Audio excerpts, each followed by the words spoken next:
afternoon, everyone. We're here to highlight two very important capital investment bills that's going to be taken up on the House floor really short here.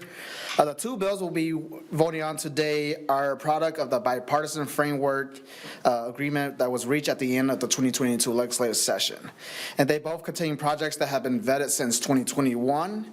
The work has never really stopped for us, after the end of the last legislative session in May. We've been having ongoing conversation with the other caucuses here at the legislature.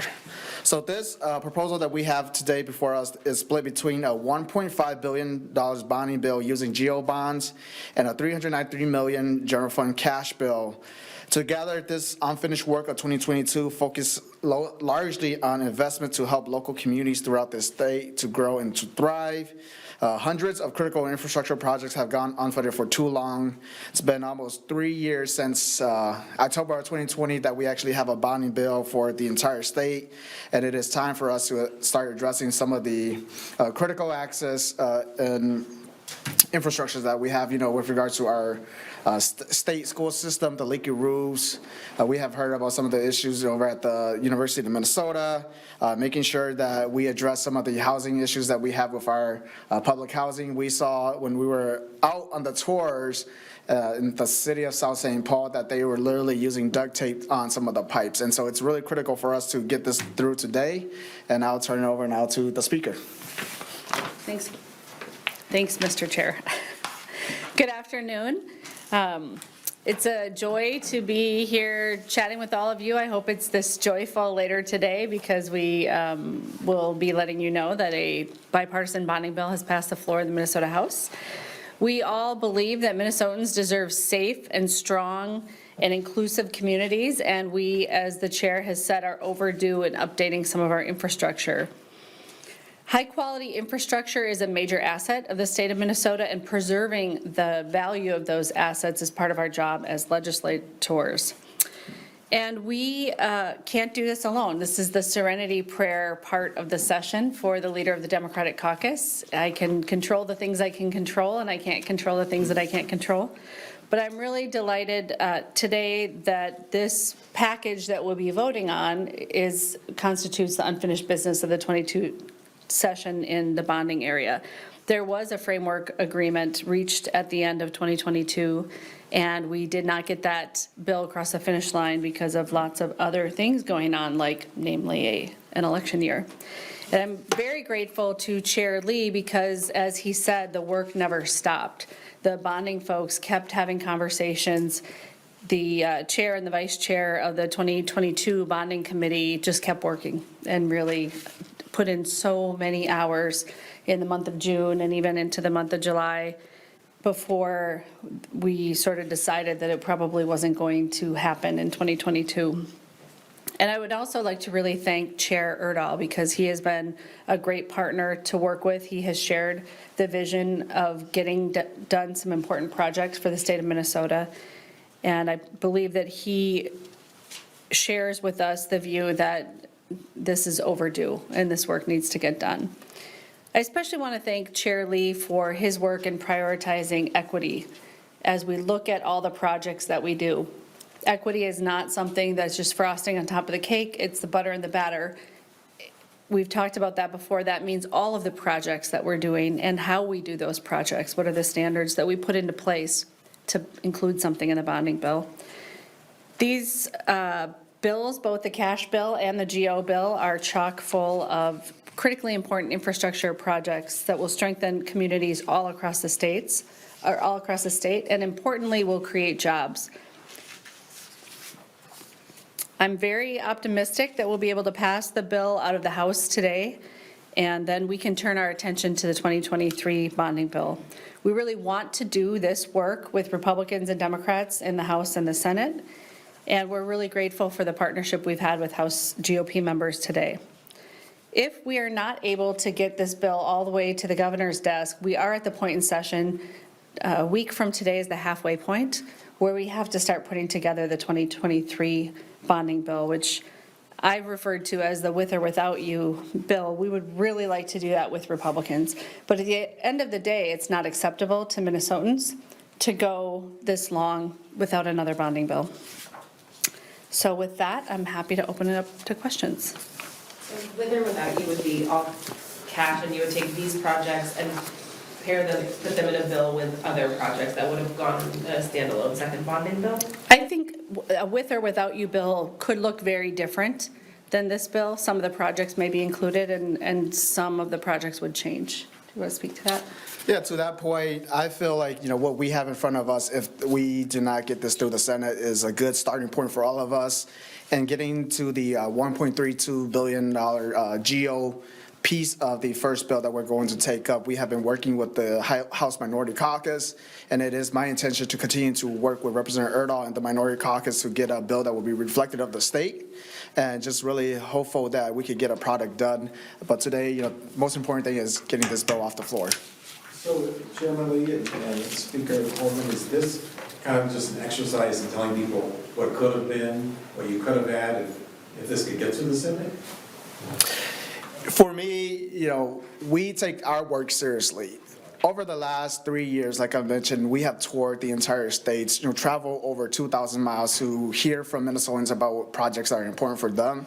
And, it is time for us to close 2022 down so that we can start planning for 2023.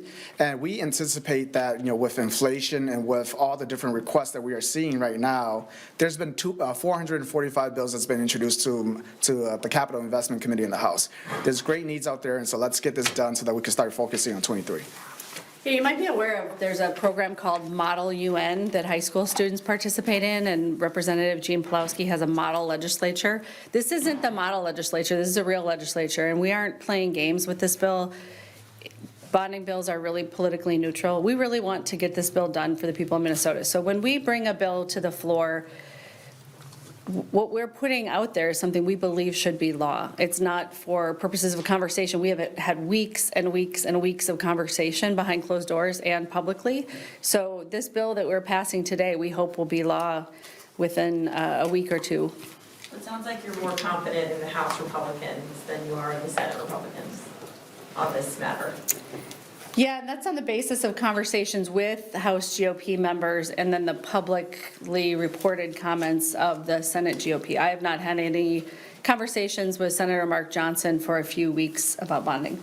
But regardless of the fate of this bill, let's say it goes through the House and the Senate also passes it, you still see a second bonding bill regardless.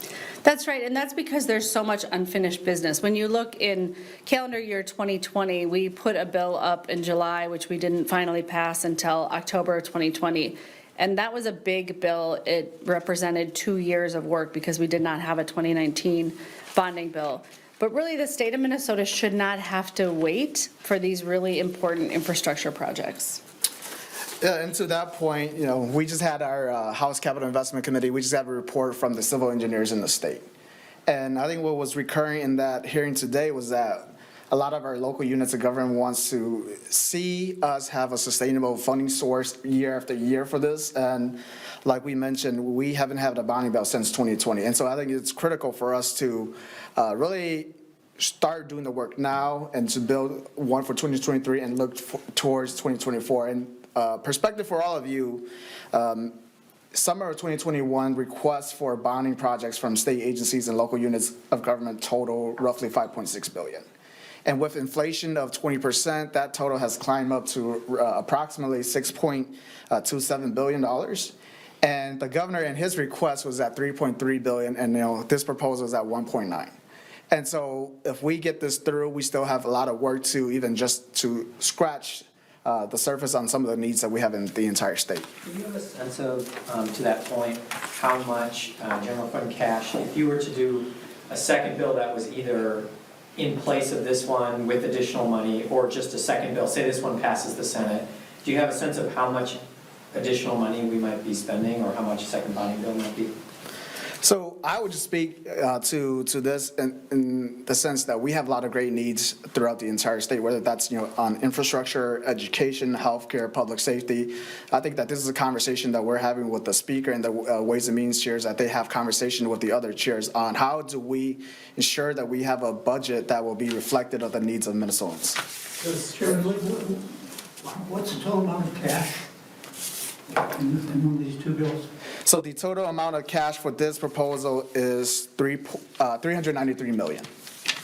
And why is it that you need two bills? I know you explained it before. Tell us again, why does it take two bills to get this through? So this first one, like I mentioned, is to finish the work of the 21 and 2022 session. And once we get that cleared through the deck, we can start considering new proposals that we are seeing being referred to our committee so that we can address additional needs that we weren't able to see or on our tours, when you join us out there on the bus, and really make sure that whatever is needed across the entire state, that we can consider that for funding as we move forward. Do you mean why is there a GO and why is there cash today? Yes. Do you want to speak to why there's GO and cash? So to the point about GO and cash is to make sure that we could, work with our Republican colleagues who may have some reservation with regards to some of the projects that we are putting in the general fund, especially around nonprofits project. And, in hoping to get them to work on board with us. And I think that, Representative Erdahl has been a great partner in this work. He has said that, we will not really have any concerns with general fund since we're splitting it from the GO bill. So since spreadsheets don't translate well on radio or TV, what are some of the projects that stand out here that you want to talk about? So one critical project, and I think one big light item for us, is the investment that we're making into higher education. And for the second biennium in a row, investing into higher education is probably one of the most impactful that we could do. I remember when we were up at Pine Tech, I was speaking with one of the students who was working on the vehicle, and I asked him, why are you here? And he mentioned to me that, Pine Tech provides him an avenue to starting his own business to work on vehicles for people with disability. And those are like the crucial investment that, when we actually get out there and hear from community, regardless of if they're Democratic district, Republican district, we know about the impact that we're going to make as a state. And so I think that, the investment into our higher education system is really critical. Speaker Hartman, can you just respond to Senate Republicans kind of requesting, and their argument is that they want tax commitment, at least on some of the tax cuts they've requested, to put up their votes for bonding. Can you respond to that? The bonding bill really should rise or fall on its own merits, and you've seen us make a move towards standalone bills and not taking issues and tying them to other unrelated issues. This tactic of trying to use the bonding bill for leverage to get other things done is something that the prior House Minority Leader spent months and months doing in 2020 and in 2021, and it didn't pay off. It didn't pay dividends. It's not a successful strategy. So Senate Republicans should vote for the bonding bill if they think that the bonding bill is good for the people of Minnesota. They should certainly bring their concerns about tax policy to the tax committee and to the debates in the House and the Senate, but I think Minnesotans have been pretty clear that they don't want politicians tying one thing to another thing to play leverage games. They just want us to get the work done. With the surplus you have, you certainly could pay cash regardless of how you're doing the bill today. Can you talk about, is there a reason, is it more fiscally responsible in your view, or is it more politically advantageous to do the first bill that does have a lot of GO in it? Well, I'll just say, from my standpoint as somebody who's looking at budget targets for the next biennium, this 2022 framework was built on the data that we had from the 2021 and 2022 fiscal years and those forecasts. And so the deal that was reached on the size of the bill was related to what we knew we could afford in 2022. Now, when we look at 2023 numbers and we're looking at future obligations with the $5 billion in ongoing surplus, but a lot of this one-time money, there's significant unmet needs that we would like to use the cash for. And so if we're able to work with Republicans, we definitely would be able to do more bonding projects. The other thing, there's an intergenerational equity issue with bonding, right? So we buy things that last 30 years and we pay for them over 30 years so that this year's road users and water system users are paying some and future users are also paying some. And there's a third reason to be doing significant GO if we can, and that is construction cost inflation. So when you look at paying cash versus the impact of the debt service and all those things, it makes sense for us to have some debt financing. Chairman Lee, forgive me for asking one minute little issue. I noticed you've got $96 million in here for the university's chemistry building. It seems to me that they came in with a request for over $100 million. Does that drop somehow?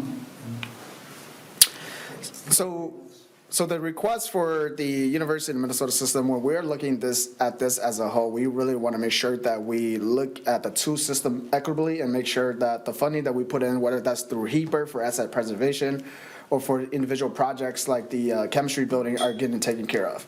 And to the speaker's point about inflation, the initial request in 2021 was $72 million, and within 2 years, that cost have increased to 96, which was almost, I think, half of the entire request that we have seen. And so it's critical for us. We already see a year-by-year increase in price, and so that's why it's urgent for us to do this now so that we could start working towards 2023 and address some of the other needs that the university have. Just a quick question, this minor point. Has the university assured you that they could build a chemistry building with $96 million? So the 96 million figure is the request from the University of Minnesota. Is there a reason beyond like closing the book on last year's proposals and then starting to look ahead? Is there another reason to do this swiftly, to do it now? Because the bonds don't actually go for sale until the end of December, right? So is there another incentive to get it done early? So right now, if we get an appropriations bills through right now, projects could actually get going. And so we actually have it in the state statute that allows for MMB to borrow against, the debt, and actually when we have the funding available, then they could use the funding that has been appropriated to pay off the debts. And so, for example, right now, my city of Minneapolis, if we have a project in there, as long as the city of Minneapolis could demonstrate that they have the full funding in place, then they could start with their projects right now.